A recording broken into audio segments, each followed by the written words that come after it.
Continuemos con nuestra serie conociendo la palabra. Hemos estado en los libros del Antiguo Testamento, ya hemos visto casi que todas las secciones de ese Antiguo Testamento y ya estamos en la última que son los profetas menores, los cuales son 12. Hemos visto ya Oseas, Joel y Amós. Así que obviamente, como estamos siguiendo el patrón de nuestras traducciones de la Biblia, más que un patrón cronológico, un patrón temático, hoy vamos a ir al libro de Abdías. Así es, Abdías. Y si tienes tu Biblia física, es muy seguro que se te dificulte encontrarlo, porque precisamente es el libro más pequeño del Antiguo Testamento. Bueno, por supuesto en el celular es fácil, pero en la Biblia en papel, Abdías solamente es una página, es un solo capítulo, 21 versículos. Es el libro más corto del Antiguo Testamento, pero a la vez es un libro con una profundidad inmensa. Abdías, no sabemos la época exacta, la fecha exacta en la cual se escribió, y esto es porque Abdías, más que darnos una fecha o un lugar, nos habla de un acontecimiento, y ni siquiera se va a centrar en Israel, en Jerusalén, aunque se cree que es un profeta del sur de Israel, pero ¿qué es lo que nos ubica en el contexto de la época en que se escribió Abdías?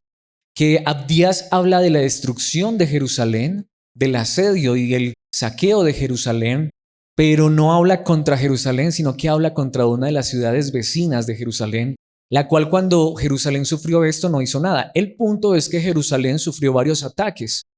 No sabemos a ciencia cierta cuál fue, pero quizá el más posible, el más seguro es el del 586 a.C., donde Jerusalén cae bajo el imperio babilónico, bajo el rey o emperador Nabucodonosor. Hubo otras ocasiones en las que Jerusalén fue atacada, como por ejemplo en el 848, entre el 848 y 841 a.C. por los filisteos y los árabes.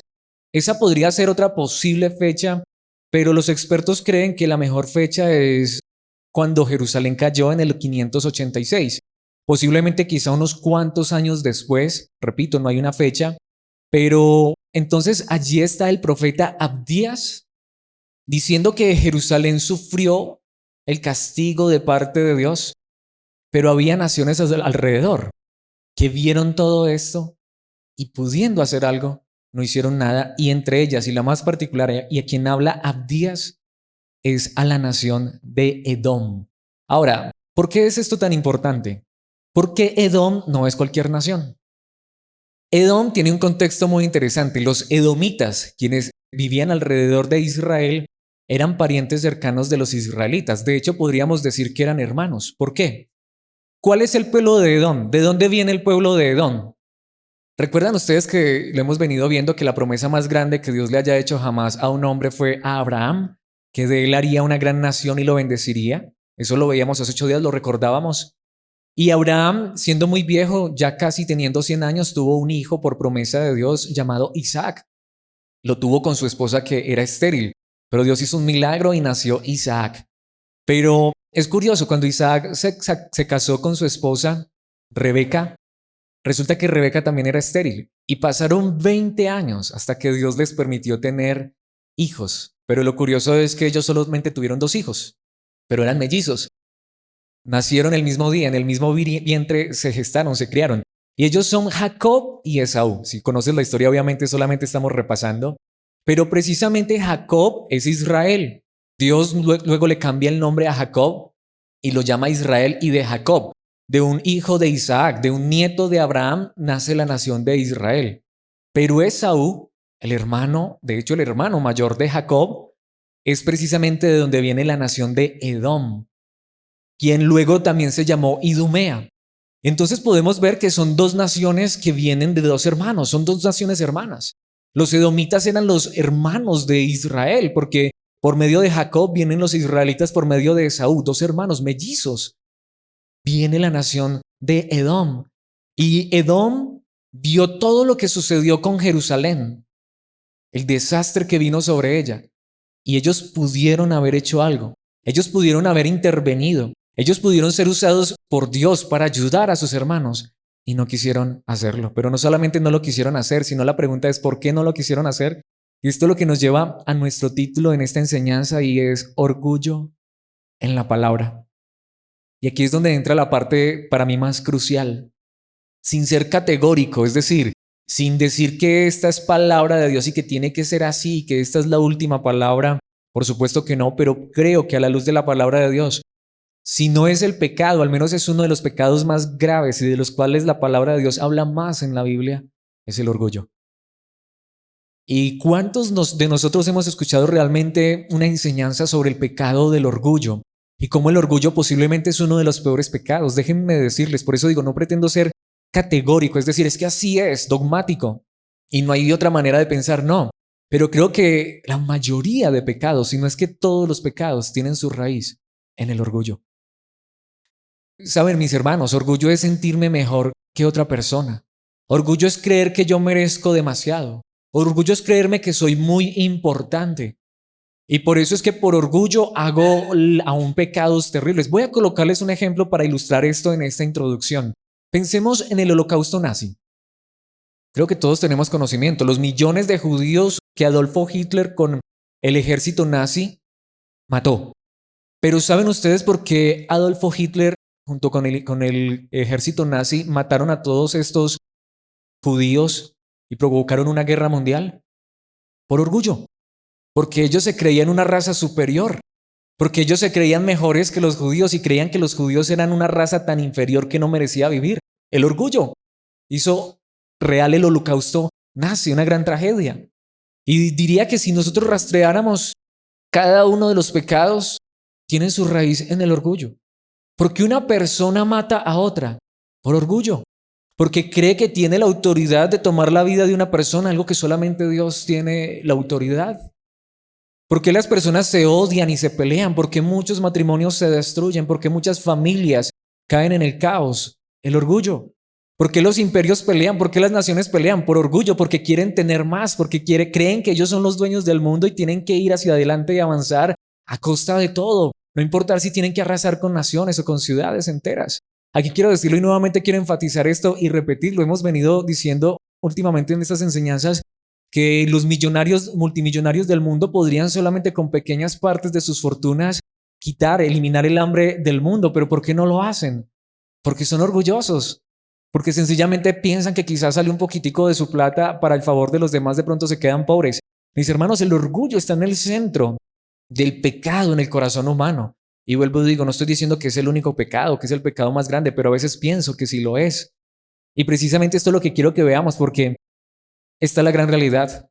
El pecado más grande de Edom realmente fue el orgullo. Y a veces me pregunto, quizá ese podría ser nuestro pecado más grande. Veamos esa verdad en dos puntos principales. Vamos a dividir este pequeño libro que solamente tiene 21 versículos. Y en la primera parte del libro de Abdías vamos a ver que este libro nos muestra la realidad del orgullo. La realidad del orgullo. Mis hermanos, es una realidad que quizá muchos de nosotros desconozcamos. El orgullo hace tanto daño.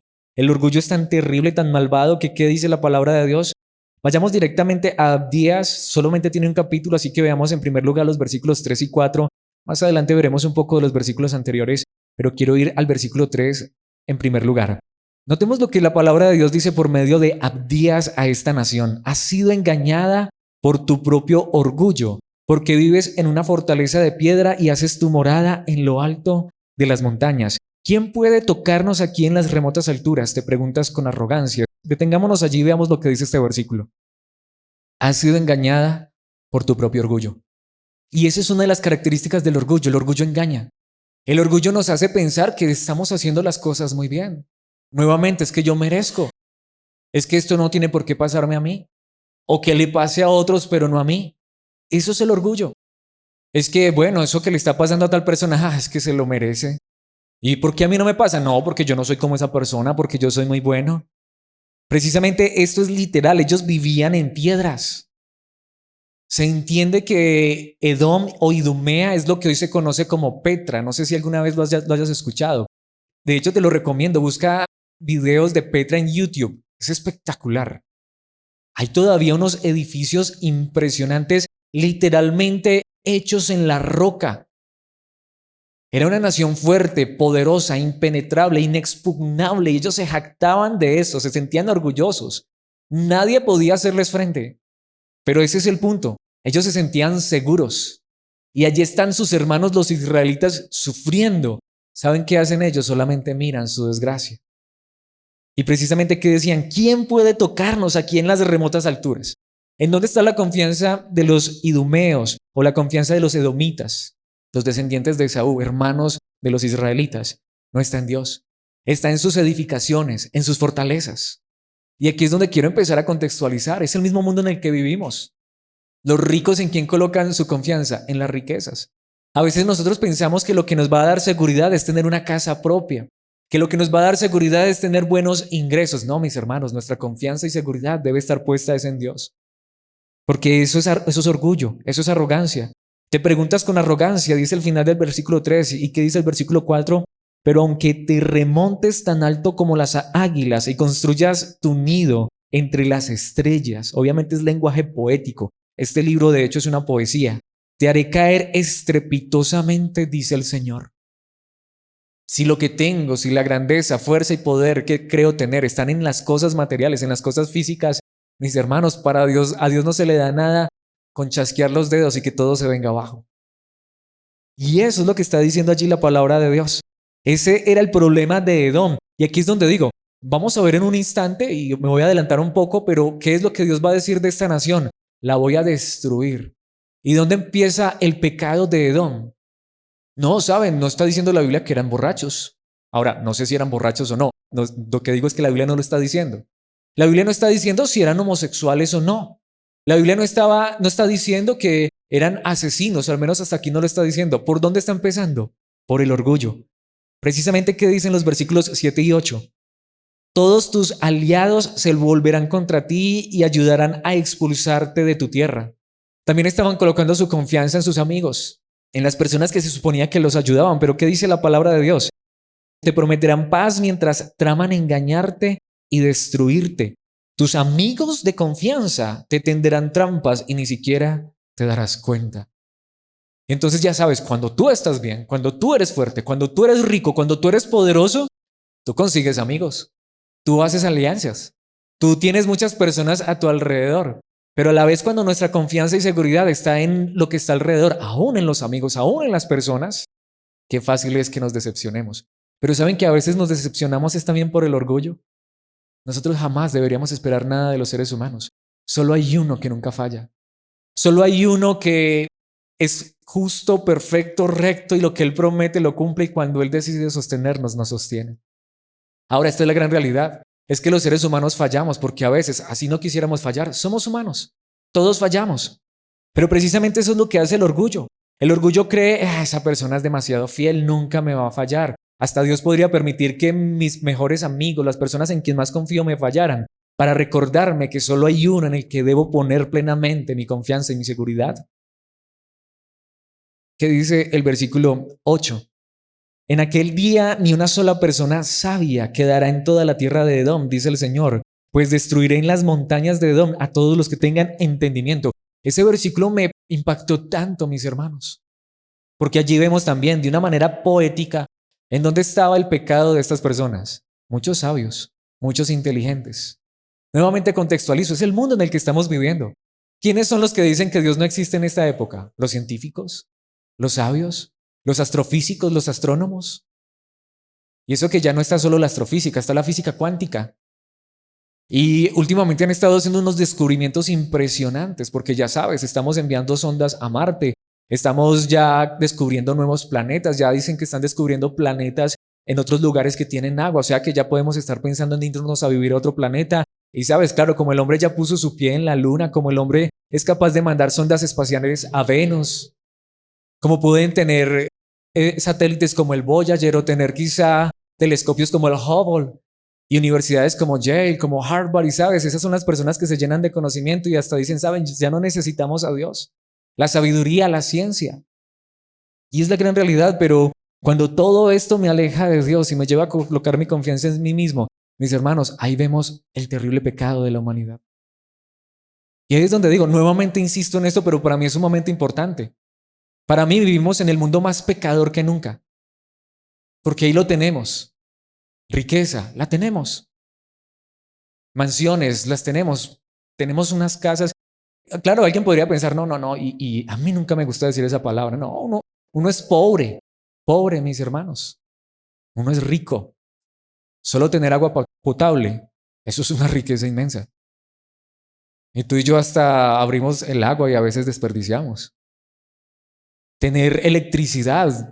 Mis hermanos, somos pobres y el de menos tiene un celular, tiene un computador, tiene un medio de transporte. No somos pobres. Y tenemos sabiduría e inteligencia. Hoy nuestros hijos, no importa si nos hacemos llamar pobres, pero pueden ir hasta la universidad. Si no van es de pronto porque puede ser que haya un padre que diga, no, yo no le voy a dar universidad a mi hijo, pero hay posibilidades. Podemos ir al colegio, podemos ir a la universidad, podemos hacer una carrera. Hay sabiduría, pero a veces, ¿qué pasa con todo ese entendimiento? Nos llena de orgullo. No es verdad. Estamos orgullosos porque quizá nuestros hijos tienen una carrera o porque quizá en mi familia hay personas que son muy sabias, muy entendidas, pero si ese entendimiento, esa sabiduría no me ha llevado a Dios, como lo veíamos el domingo, mis hermanos, no hay nada. Estamos en la más grande ruina. De hecho, nuestro orgullo nos lleva a alejarnos de Dios y somos los peores pecadores del mundo. Precisamente una sección un tanto extensa. Vayamos desde el versículo 11, vamos a ir hasta el versículo 14. ¿Qué nos está diciendo allí la palabra de Dios? Cuando tus parientes fueron invadidos, aquí se está refiriendo a Jerusalén. Y si notamos cómo los llama Dios, sus parientes, ya vimos, eran sus hermanos. Cuando tus parientes fueron invadidos, te mantuviste al margen y te negaste a ayudarlos. Eso es orgullo. Cuando uno no ayuda a una persona teniendo con qué ayudarla, es orgullo. Y ellos no los quisieron ayudar, fueron indiferentes. Los invasores se llevaron su riqueza y echaron suertes para repartirse Jerusalén, pero tú actuaste como un enemigo de Israel. No hacer nada por una persona a quien pudiéramos llegar a ayudar, así fuera en algo muy pequeño, es un pecado impresionante y la Biblia dice que es orgullo. Hay por ahí un dicho, vamos a ver si me acuerdo, que nadie es tan grande, fuerte y poderoso como para no necesitar la ayuda de alguien más, ni nadie es tan pequeño como, como para no poder ayudar a alguien que lo necesite. Y sabes, ese fue el pecado de Edom, orgullo, pudiendo hacer algo por alguien y no lo hicieron. Precisamente, ¿qué dice el versículo 12? No debiste alegrarte cuando desterraron a tus parientes a tierras lejanas. Se alegraron del dolor ajeno. No debiste gozarte cuando el pueblo de Judá sufría semejante desgracia. Se gozaban. No debiste hablar con arrogancia en ese terrible tiempo de angustia. Hablar de alguien que está sufriendo. Es que eso le está pasando porque eso son consecuencias de su pecado. ¿Y qué de mi pecado? ¿Que yo no he pecado y yo no merecería también que Dios me castigara bajo su justicia? Si Dios me pagara a mí, a Alex, por todos los pecados que ha cometido, no sé, siempre lo digo, no sé hace cuánto estaría 3 metros bajo tierra. Si hoy Dios me castigara a mí por todas mis fallas y mis errores, en este mismo instante me pulverizaría y sería totalmente justo. Mis hermanos, y si vemos esto, se alegran del dolor ajeno. Quizás se burlan de la persona que está sufriendo. Es un terrible pecado, por orgullo. Versículo 13, no debiste saquear la tierra de Israel mientras ellos sufrían semejante calamidad. No debiste regodearte de su destrucción mientras sufrían semejante calamidad. No debiste robar sus riquezas mientras sufrían semejante calamidad. Se aprovecharon. Estaba pensando en esto y nuevamente, una vez más, contextualicemos. No es lo que hace el mundo en el que vivimos. ¿Qué hicieron con esta pandemia? Subieron los precios de todo, menos el mínimo. Ahora se supone que ya se reactivó la economía. ¿Bajaron los precios? No. La gente se aprovecha del dolor de la gente. La gente se aprovecha de la calamidad. Y es lo que digo. Y alguien podría decir, yo soy tan bueno, yo no mato, yo no robo. Pero se aprovecha de otra persona. Coloca a trabajar a otra persona y hasta si acaso le paga, como dice la gente, lo que es justo. Pero mientras uno se llena los bolsillos de dinero y se enriquecen, hay otros que trabajan. ¿Y quienes se llevan todo? Ese es el mundo en el que vivimos. Se aprovechan de la necesidad. ¿Qué está pasando en Colombia? Y ahí es donde no sabe qué es peor. Están los inmigrantes, los venezolanos. Pero, ¿sabes? Explotan a los venezolanos y dejan sin trabajo a los colombianos. Porque los venezolanos les pagan la mitad y pues como ellos tienen necesidad, pues entonces, ahí sabes, me ahorro la mitad y puedo contratar 2 empleados y ni siquiera le pago seguridad social. Solo estoy contextualizando. Aprovecharnos del dolor de los demás. Aprovecharnos de la necesidad de los demás. Se dice la palabra de Dios que eso se llama orgullo, pero eso es como si matáramos a una persona. Es el mundo en el que vivimos. Entonces, nuevamente la pregunta es, ¿vivimos realmente en un mundo bueno, de personas buenas? Enorgullecerme de mi sabiduría, enorgullecerme en mi arrogancia, creer que soy inexpugnable, creer que a mí nadie me toca, ¿saben? O que yo estoy realmente seguro. Bueno, en las manos de Dios estamos seguros. O precisamente cuando me burlo de alguien, cuando quizá, y ahí es donde digo, y hasta de niños lo hacemos, nos burlamos de la persona discapacitada. Quizá nos sentimos mejores porque yo soy inteligente, porque yo sí hago el trabajo, pero quizá hay un compañerito en la escuela que quizá tenga un problema de salud, quizás un problema mental, y nos burlamos de él. Y digo, a mí me pasó. Y eso se llama como orgullo, arrogancia, y es pecado. Versículo 14, no debiste apartarte en la encrucijada para matar a los que intentaban escapar, no debiste capturar y entregar a los sobrevivientes en su terrible tiempo de angustia. Al final terminaron uniéndose, aliándose con los enemigos de Israel. Porque saben que lo interesante, porque es que se odiaban. Eran familiares, eran parientes, pero se odiaban. De hecho, si conoces la historia, es interesante. Seguramente lo habrás leído, o si no lo has leído, te lo cuento. ¿Sabían que Jacob y Esaú desde el vientre de la madre se peleaban por cuál salía primero? Eso es lo que dice la Biblia. Y si le conoces la historia, ellos vivieron una hostilidad tremenda. Toda la vida se estuvieron peleando. Esaú intentó matar a Jacob. Y parece ser que ese problema de familia siguió a través de los siglos, de las edades. Y ese es el punto. Como los odio, me alegro cuando les va bien, cuando les va mal. Como son mis enemigos, me alegro cuando les va mal, aunque por ellos corre la misma sangre. Pero aquí es donde pregunto, y está la gran realidad, ¿por qué persona de este mundo no corre la misma sangre? Cuando la Biblia dice que de una sola sangre hizo todos los linajes de la tierra. Todos al final descendemos del mismo hombre, Adán y Eva, de la misma mujer. Todos humanamente tenemos la misma sangre. Eso es mentira, lo que digo, eso es orgullo, el orgullo del pecado y la maldad de los seres humanos, de que hay personas supuestamente que con sangre azul, que sangre azul ni que nada.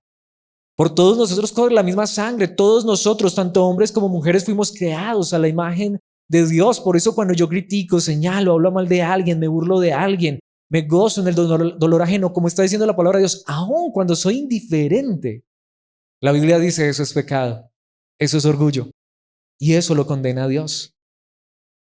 Pero esto me lleva precisamente a mi segundo punto, y es que este libro de Abdías nos muestra que Dios castiga el orgullo. En segundo lugar, el castigo del orgullo.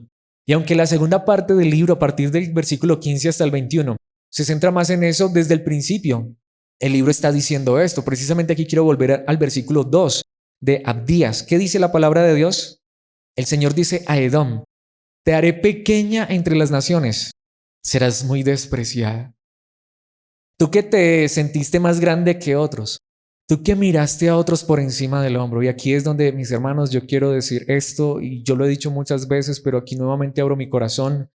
Yo en ocasiones he dicho, y no es de verdad, no, Dios lo sabe, porque así lo creo, estoy convencido. Si hay una persona a quien Dios sacó del hoyo más profundo fue a Alex, porque muchas veces les he dicho, mis hermanos, que yo lucho hasta el día de hoy con el orgullo. Porque si hay algo que mata, es el orgullo. Yo no sé, espero que no, pero a veces pienso que hasta puede ser que haya personas que me odien por cuán orgulloso he sido. Y aquí no vengo con una falsa humildad diciendo que ya soy tan humilde. No, ¿qué tal? De hecho, hay una frase que no hay peor falsa humildad que el que se cree humilde. No, no estoy diciendo que soy humilde. Lucho con el orgullo. Pero por la gracia de Dios hoy me doy cuenta de eso. Mis hermanos, de verdad, yo era de las personas, y los que me conocen de años saben que es así. Yo me creía mejor que los demás. Mis hermanos, yo miraba a las demás personas por encima del hombro, literal. Y yo sé lo que es eso. Y hoy yo no digo esto con orgullo, por supuesto, al contrario, con dolor, con vergüenza. Pero sé que por mí Cristo murió, por este terrible pecador. Porque quizá yo jamás empuñé un arma para matar a una persona, y quiera Dios que jamás lo haga. Pero yo sé que a muchos maté con mi orgullo, con mi arrogancia. Y dice la palabra de Dios, te haré pequeña entre las naciones, serás muy despreciada. Lo que tú has hecho con otros, cuando tú has despreciado a alguien, eso mismo te voy a hacer. Porque Dios castiga el orgullo. Te voy a empequeñecer tanto para que aprendas que realmente si en algún momento estabas firme y segura ya en esa montaña, no era porque fueras muy fuerte, porque yo te estaba sosteniendo, pero cuando te llenas de orgullo, pues entonces Dios dice, te humillo. Y ahí es donde vamos, el castigo del orgullo es humillación. Cuando Dios humilla al orgulloso, a veces decimos qué pesar, pero saben, es la justicia de Dios. Precisamente el versículo 10 dice, a causa de la violencia con la que trataste a tus parientes cercanos de Israel, te llenarás de vergüenza y serás destruido por siempre. Y aquí en este versículo todavía no está hablando de violencia porque llegó el momento en que ellos atacaron. Llegó el momento en que ellos usaron la violencia contra Israel. Pero recordemos, aquí está diciendo, mira, cuando tú miras a alguien por encima del hombro, lo estás violentando. A una persona que yo creé a mi misma imagen y semejanza, quizá porque no se viste como tú, quizá porque no tiene el mismo dinero que tú tienes, quizá porque de pronto no se puede echar la loción que tú te echas, quizá porque no tiene el mismo cargo en una iglesia que tú tienes, quizá porque esa persona no sabe cantar, quizá está aplaudiendo, se enreda, pero porque tú tocas el piano, por eso lo miras por debajo. Mis hermanos, eso es destruir a una persona. Y están frente a alguien que muchas veces hizo eso. Y por eso siempre lo he dicho, si no fuera por la gracia de Dios, yo no podría estar predicando frente a ustedes.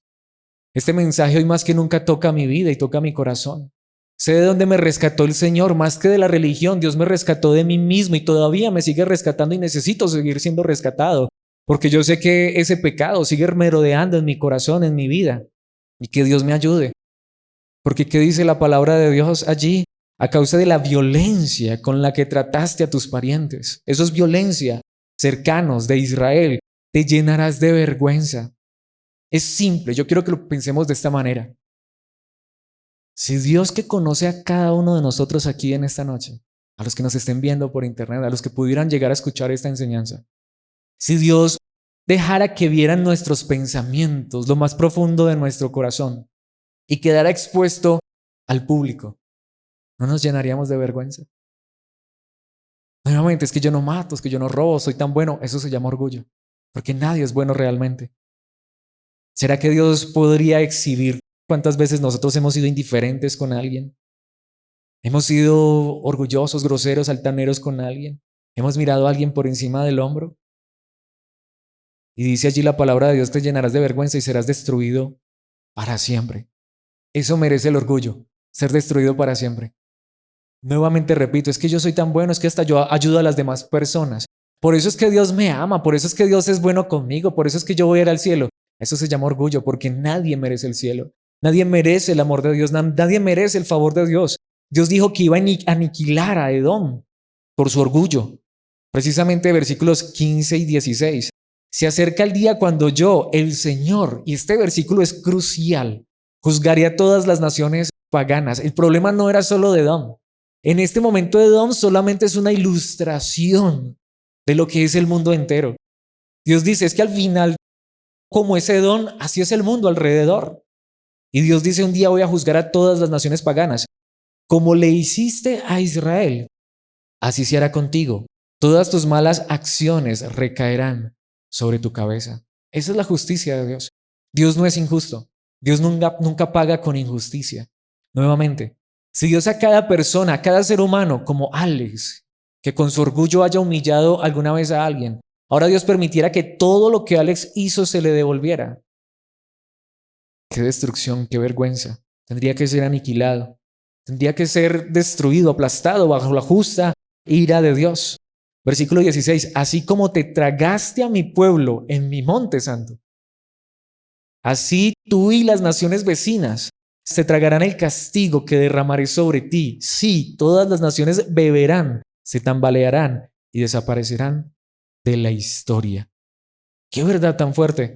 Y esa es la justicia de Dios. Eso es lo que merece el orgullo. Y nuevamente aquí preguntaría, ¿será que aquí alguien puede levantar la mano y decir, yo nunca he sido orgulloso? Y eso es lo que merece el orgullo. Ese es el castigo del orgullo. Pero precisamente, mis hermanos, aquí quisiera que pensáramos, y aquí me quiero desviar un poquitico del libro de Abdías, aunque vamos a volver en un instante a él, pero yo quisiera que pensáramos en Salmos capítulo 138, versículo 6. Aunque el Señor es grande, se ocupa de los humildes, pero se mantiene distante de los orgullosos. Cuando pienso en ese versículo digo, qué verdad tan gloriosa. ¿Quién es más grande que Dios? ¿Quién es más fuerte que Dios? ¿Quién es más poderoso y glorioso y majestuoso que Él? Él sí podría a nosotros mirarnos por encima del hombro. Él sí podría a nosotros vernos simplemente como una hormiga, como una cucaracha, aplastarnos bajo su pie. ¿Y quién podría decirle algo? Sin embargo, ¿saben qué hace Dios? Se ocupa de los humildes. Dios mira a aquellos que reconocen que lo necesitan, que su más grande necesidad es de Él, pero a la vez también que dice la palabra de Dios, pero se mantiene distante de los orgullosos. Creen que con decir Dios, y si Dios existiera, pues ¿por qué no aparece? Eso no es mucho orgullo. Pero me sorprende cómo Dios no aplasta a una persona que dice esto bajo su puño, bajo su ira. Precisamente aquí quisiera enfatizar esto. Recuerdan que les decía que yo pienso, es un pensamiento mío, aunque viene del entendimiento de la palabra y de lo que estamos viendo en esta noche. A veces pienso que es uno de los pecados más grandes, si no el pecado más grande. Yo quisiera que pensáramos, no hay un versículo literal que lo diga, pero cuando yo miro al mismo Satanás, veo ese orgullo, ¿no? Creo que si hay algo que llenó a Satanás de pecado fue el orgullo. ¿Cómo lo podemos saber? Veamos lo que Satanás le dijo a Adán y Eva. Todos lo conocemos. Los llevó a desobedecer a Dios, diciéndoles que es que si ustedes comen de ese árbol que Dios dijo que no comieran, serán como Dios. Orgullo. ¿Cómo voy a ser yo como Dios si yo solamente soy una criatura? Pensemos en un pecador bien conocido, Caín. ¿Qué le dijo Caín a Dios después de Caín haber matado a su hermano? Dios viene y le pregunta, ¿dónde está tu hermano Abel? ¿Con qué contestó Caín? Con 4 piedras en la mano a Dios. Digo, tengo que ser muy orgulloso para decir, ¿qué acaso soy yo guarda de mi hermano? Digo, qué altanería contra Dios, ¿no? Orgullo. De hecho, por envidia mató a su hermano, orgullo. Pensemos, por ejemplo, en Saúl. ¿Qué caracterizaba a Saúl, al rey Saúl? Orgullo. David pecó, David adulteró, David asesinó. Sí, pero cuando hizo eso, ¿cómo se sintió? Se quebró su corazón. Mientras que Saúl, ¿qué hizo Saúl? Matar unos corderos. Es que no le correspondía a él. Era la cosa que solamente honraba a Dios y lo hacía un sacerdote. Pero él lo hizo. Él sintió que, es que sabes, yo soy Saúl. ¿Cómo no voy a poder hacer esto? Y Dios lo desechó. ¿Pero qué le dijo a Samuel? Pero aparentemos que no ha pasado nada para que la gente me siga respetando. Orgullo. ¿Qué le pasó a Nabucodonosor? Todas estas historias las hemos visto en el Antiguo Testamento, por eso estoy trayendo estas historias. ¿Recuerdan 7 años de locura? Era un rey malvado, perverso, pagano. Destruyó a Jerusalén y aún así Dios no lo castigó. ¿Pero cuándo lo castigó Dios? El día que se paró en su palacio dijo, ay, miren la Babilonia que he construido con mi fuerza. En ese instante fue cuando vino una voz del cielo y le dijo, eres desechado entre los hombres. 7 años loco. Orgullo. Hay un pasaje muy famoso en Ezequiel que muchos han dicho que habla del diablo. Yo creo que habla, porque el texto dice que habla es de Tiro.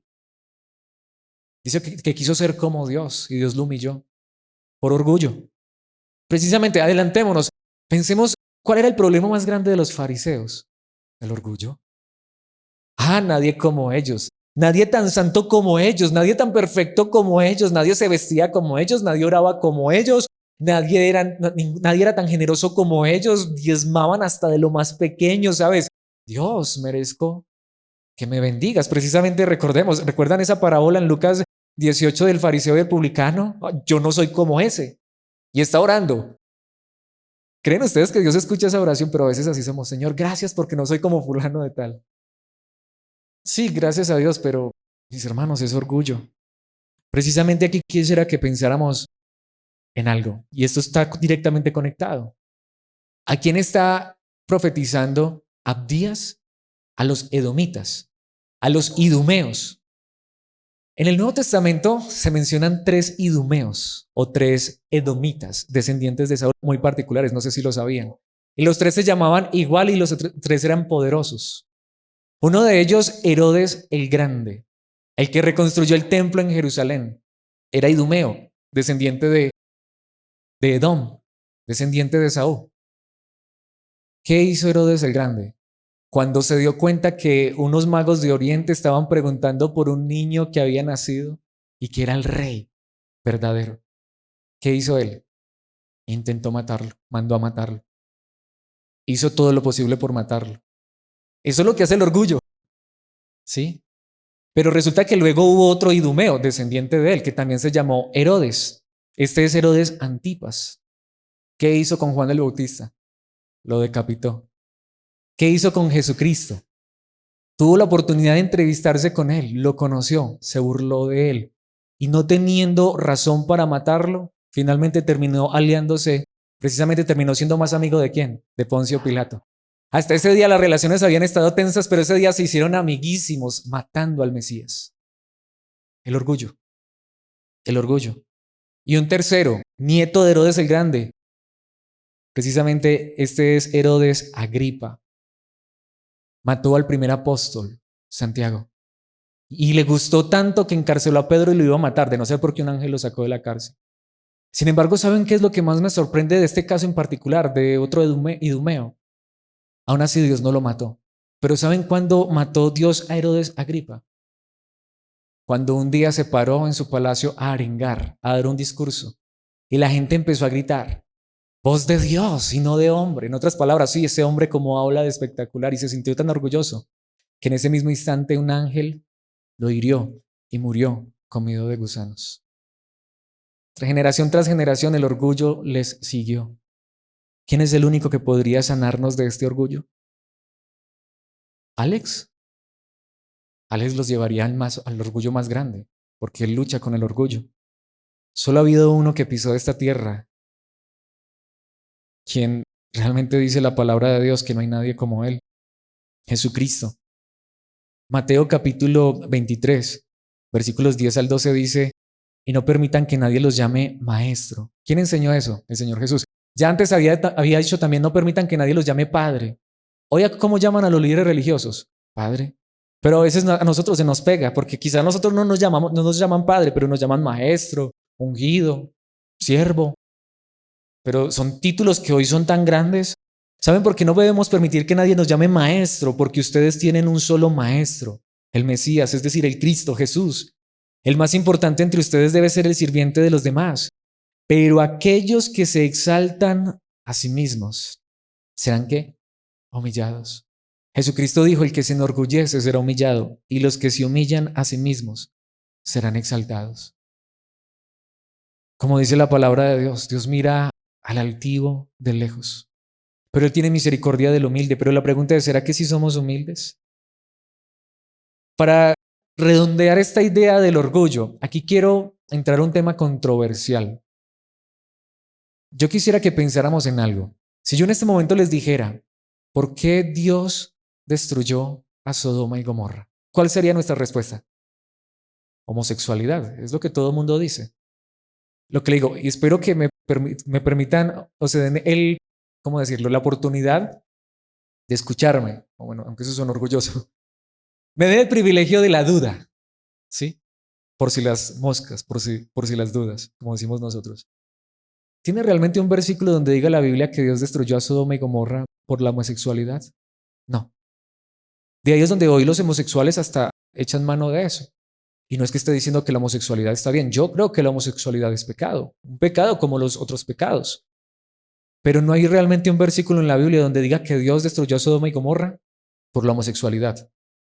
¿No? Sí, es que ellos fueron allá y los ángeles entraron y ellos querían abusar de los ángeles. Sí, pero ya iban a destruir la ciudad. No dice la Biblia que por eso fue que la destruyó. Solamente hay un versículo en la Biblia, un pasaje donde dice por qué Dios destruyó a Sodoma y Gomorra y no dice que fue por la homosexualidad, aunque también eran homosexuales y era pecado. Ezequiel capítulo 16 versículos 48 al 50. Tan cierto como que yo vivo, dice el Señor soberano, Sodoma y sus hijas, que en otras palabras significa las naciones vecinas, porque Sodoma fue destruida junto a Gomorra, Adma, Seboín y Bela. 5 ciudades realmente fueron destruidas y eso es lo que dice aquí sus hijas. Nunca fueron tan perversas como tú y tus hijas. Aquí está hablando de Israel, de Jerusalén. Pero ¿qué dice el versículo 49? Los pecados de Sodoma y Gomorra eran ¿qué? Homosexualidad, orgullo, la glotonería y la pereza. Pero de eso no predican, digo. Claro, buscan allá el versículo que dice que en el Antiguo Testamento se mataba a los homosexuales, pero la Biblia dice que los destruyó por orgullosos. Entonces, Alex no es homosexual, pero merecería haber sido destruido en su orgullo, en su arrogancia. Porque por eso fue que Dios destruyó a Sodoma y Gomorra. ¿Qué dice la palabra de Dios? Mientras que afuera sufrían los pobres y los necesitados. Por eso la destruyó. Y el versículo 50 dice, bueno, Alex, es que ahí no dice que por eso fue que la destruyó. Sí, versículo 50. Ella fue arrogante y cometió pecados detestables, por eso la destruí, como has visto. ¿Por qué destruyó yo Dios a Sodoma y Gomorra? Por el orgullo. Y nuevamente mis hermanos, les podría dar ejemplos de casi de cada página de la Biblia de cómo Dios aborrece el orgullo. Cómo el orgullo, por eso digo, creo que es de los pecados más grandes, si no es que es el pecado más grande. Sodoma, Gomorra, Adma, Seboín, Bela, fueron aniquiladas, destruidas y hasta el día de hoy hay evidencia de eso, pero lo que realmente causó esa destrucción fue el orgullo de esas ciudades. Edom hoy solamente son ruinas, aunque son magníficas las ruinas, pero no queda un rastro de la nación de Edom, no queda un solo edomita vivo. En el año 70, junto a la destrucción de Jerusalén, aniquilaron hasta el último edomita, como Dios lo había prometido. ¿Por qué? Por su orgullo. ¿Qué merecería este pecador que está frente a ustedes? Que Dios lo hubiera aniquilado hace mucho en su orgullo. Por eso les decía, volvamos a Abdías. El último versículo de Abdías, el versículo 21. Los que hayan sido rescatados subirán al monte Sión en Jerusalén para gobernar sobre las montañas de Edom, y el Señor mismo será rey. Aunque todo el libro de Abdías, tan corto pero tan fuerte y profundo, está hablando de la destrucción que Dios va a traer sobre los orgullosos, este libro termina con una promesa de esperanza. Los que hayan sido rescatados. Me ha rescatado Dios de mi orgullo. Nos ha rescatado Dios de nuestro orgullo. Quizá si llamáramos a cada uno de los hermanos, quizá cada uno podría decir eso y venir a testificar. Yo era un drogadicto, yo era un alcohólico, quizá yo era una persona que mantenía en la cantina, en el burdel, en la prostitución. Seguramente que cada uno de nosotros podríamos testificar quizá ese tipo de cosas, pero ¿cuántas veces tú has escuchado un testimonio de alguien que te ha dicho yo era un orgulloso empedernido? Si antes a veces hasta la religión nos enseña a ser orgullosos. Y lo que digo es que la Biblia dice que los homosexuales, que deberían ser apedreados. Bueno, aquí dice que entonces los orgullosos deberían ser aplastados, exterminados. Mis hermanos, el pecado es real y a todos nosotros nos merodea, si no es que se apodera tantas veces de nosotros. Quiera Dios siempre guardarnos en su gracia y en su verdad. Pero ¿saben qué dice Hebreos capítulo 12, versículos 22 al 24? En cambio, ustedes han llegado al monte Sión, a la ciudad del Dios viviente, a la Jerusalén celestial y a incontables miles de ángeles que se han reunido llenos de gozo. ¿Cómo termina el libro de Abdías, del profeta Abdías? Con una promesa, los que hayan sido rescatados van a gobernar, pero van a estar allá en las montañas de Edom. En otras palabras, Dios los va a restituir, los que Dios rescate, pero el Señor mismo va a gobernar, el Señor mismo va a dirigir sus vidas. El escritor a los Hebreos dice que eso es real para todos aquellos que creemos en Cristo Jesús. Precisamente dice el versículo 23, ustedes han llegado a la congregación de los primogénitos de Dios, cuyos nombres están escritos en el cielo. Ustedes han llegado a Dios mismo, quien es el juez sobre todas las cosas. Ustedes han llegado a los espíritus de los justos, que están en el cielo y que ya han sido perfeccionados. Qué verdad tan preciosa. Tu nombre y mi nombre está ya escrito en el libro de la vida. ¿Por qué el nombre de Alex Ruiz está escrito en el libro de la vida en el cielo? Porque por este orgulloso murió Cristo Jesús. Porque por este vil pecador, Cristo entregó su vida. Porque ¿qué dice el Espíritu, el versículo 24? Ustedes han llegado a Jesús. Estás en Cristo Jesús. Es el único que nos salva y nos rescata. Él es el mismo que nos ha prometido, así como terminó una promesa de Abdías, de que un día gobernaremos con Él. Pero ustedes se imaginan donde Dios lo pusiera a gobernar con el orgullo de Alex. Destruiría este mundo. Pero solamente cuando Él es Señor de nuestras vidas. Solamente Él puede cambiar nuestros corazones y empezar a trabajar con estos pecadores. Porque nos hemos acercado a Jesús. Porque hemos llegado a Jesús, el mediador de un nuevo pacto entre Dios y la gente. Si Cristo no hubiera muerto en esa cruz, mis hermanos, todos nosotros estaríamos muertos bajo la justa ira de Dios. Pero ¿qué dice? Y también a la sangre rociada, que habla de perdón, en lugar de clamar por venganza como la sangre de Abel. Precisamente, mis hermanos, ¿quién puede levantar la mano y decir que es humilde? Yo no. Pero ahora les decía, y aquí es donde llegó a ese punto, hay uno que sí dijo que era humilde, pero no fue de dientes para afuera. ¿Saben quién dijo eso? Mateo 11:29. Pónganse mi yugo, déjenme enseñarles, porque yo soy humilde y tierno de corazón, y encontrarán descanso para el alma. ¿Alguna vez has visto ese versículo de esa manera? Pónganse mi yugo, en otras palabras, camina conmigo. Déjenme enseñarles, porque yo soy humilde y tierno de corazón. ¿Qué nos está diciendo Jesús con esa palabra? ¿Qué es lo que más necesitamos? Ser humildes y tiernos de corazón. Eso es lo que realmente necesita el ser humano. Pero ¿quién es el único que nos puede enseñar humildad? Repito, Alex, no. Cristo, el verdadero humilde. Aquel que sin merecerlo, mis hermanos, enmudeció, cayó su boca cuando lo llevaban a la cruz. No dijo nada y no lo merecía. Aquel que cuando le insultaban, él pudiendo decir que caiga fuego del cielo. Y eso pedían sus discípulos. Pero él no, él dijo, yo vine fue a salvar. Él vino a salvar a estos pecadores, a estos orgullosos. Y él dice que si venimos a él y dejamos que él nos enseñe, porque él sí es humilde, nadie como él y tierno de corazón, encontrarán descanso para el alma. Un versículo que tantos han usado, es que Jesucristo prometió descanso de problemas, de dificultades. No necesitamos descansar de los problemas y dificultades. El problema real no está allá afuera, el problema real está aquí dentro. A veces creo que merezco mucho. No, mis hermanos, yo no merezco nada. Pero Él me dice, ven a mí en humildad, reconoce que eres orgulloso, pero yo te voy a hacer tierno y humilde como yo. Y es allí donde vas a encontrar descanso en tu alma, en tu corazón. ¿Saben cuándo es cuando uno encuentra descanso? Cuando uno puede reconocer que no merece nada. Cuando uno puede reconocer que antes si algo tienes por la gracia bendita de Dios. Porque el que no merecía el pecado y la maldad, sufrió el pecado y la maldad tuyo y nuestro, tuyo y mío, el nuestro para salvarnos.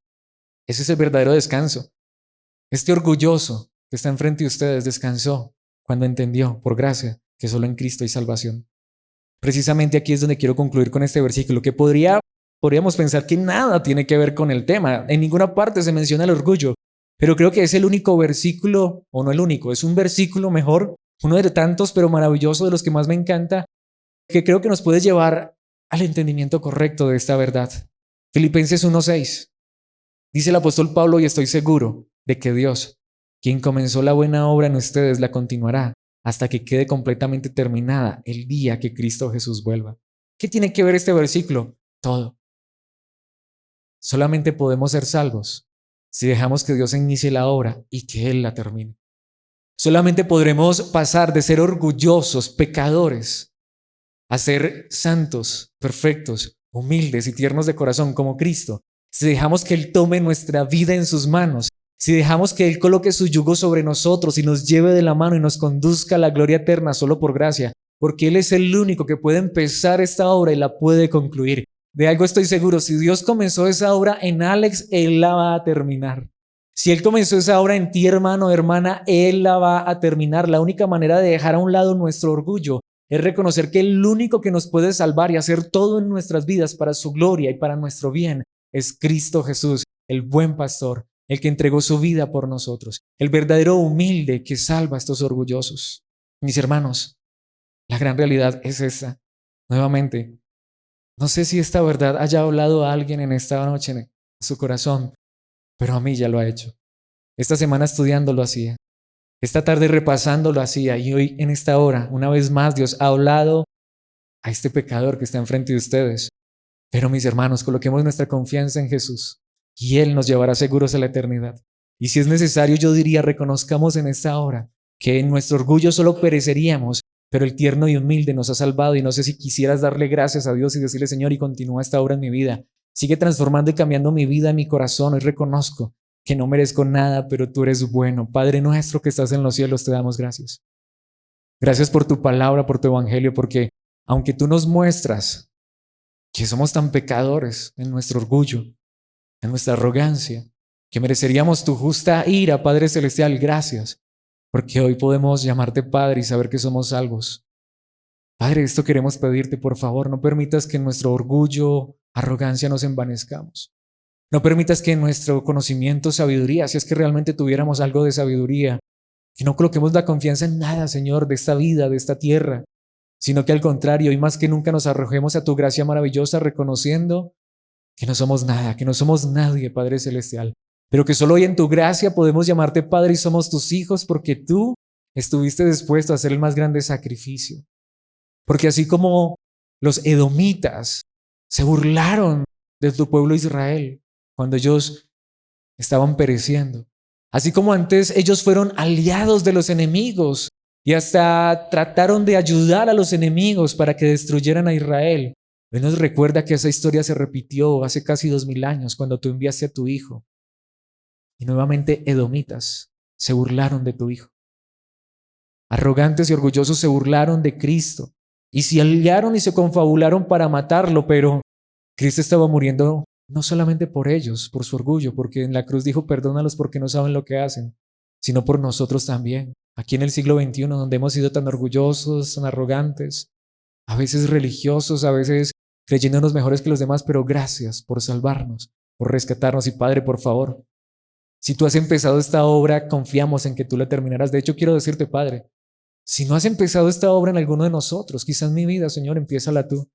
Por favor, en tu gracia, transfórmanos, cámbianos, moldéanos a la imagen de tu Hijo, haznos verdaderamente humildes, pero que el primer paso en nuestras vidas sea reconocer que en nuestro orgullo y arrogancia mereceríamos la condenación, pero que en ti, en tu amado Hijo, en el sacrificio perfecto de Cristo hay salvación. Gracias por salvarnos y síguenos salvándonos de nosotros mismos, de nuestro orgullo, de nuestro corazón endurecido, Padre Celestial, para que tu nombre sea honrado y glorificado al vivir en obediencia y para que nuestras vidas sean perfeccionadas en la verdad de tu palabra, en el poder de tu Espíritu, en el nombre de Cristo te lo pedimos. Amén y amén.